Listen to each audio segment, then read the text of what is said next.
Yo, what's up? Today is Father's Day! Yeah! Tayo ay lalabas para i-celebrate ang araw na ito. Let's go!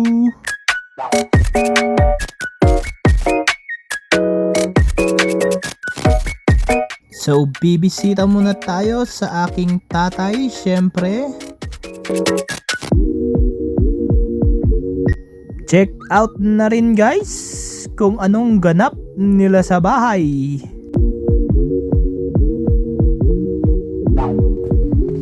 Andito na tayo guys at eto, bibigyan daw natin ng gift ang aking tatay.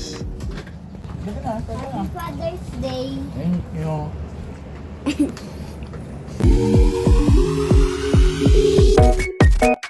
Ayun oh, sakto yung dating natin, di ba? Kainan na.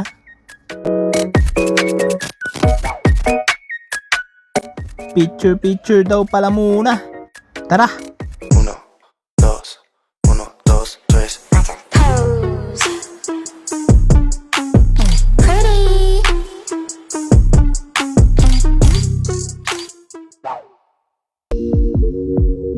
After nga natin mag-celebrate sa bahay, atin namang i-meet ang aking father-in-law. And this time sa town naman tayo kakain.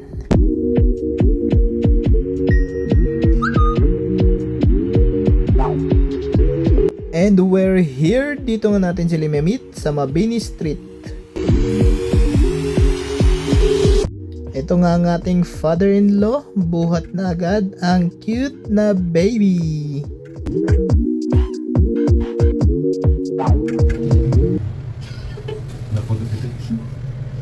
Doon na. Kiara. Slime. Kiara, doon ang tingin doon. Doon o. Yung. First stop, punuan sila guys. Hanap tayo ng iba.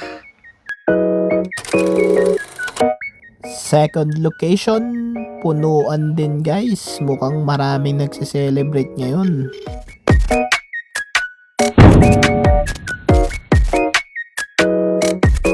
At ayun, may nagbanggaan pa nga habang naghahanap kami ng makakainan.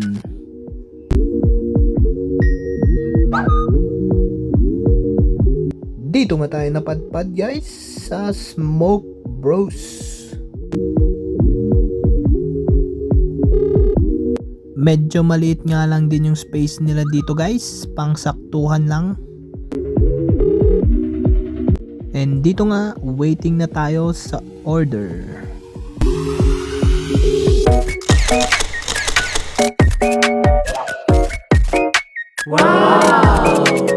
Sarap oh, andito ng ating mga order guys. Meron tayo ditong nachos hill, tacos, quesadilla, fries, at meron din tayong rice meals, lechon kawali, Korean style pork belly at steak, at syempre ang kanilang mga drinks. Ubos sa amin yan. Ayun, at uwian na naman guys. And dito nga pala matatagpuan tong kainan na to sa may Upper Bonifacio Road, dyan sa building na yan. Ayan, pasok lang kayo dyan guys. At bago ang ating pagtatapos, nais lang namin magpasalamat sa libreng sakay mula kila Raymond Coogs at Baguio Frontliners, City Tour at iba pa. So nagpalibreng sakay nga daw sila sa mga dakilang tatay ngayong Father's Day. Maraming salamat po. Thank you po.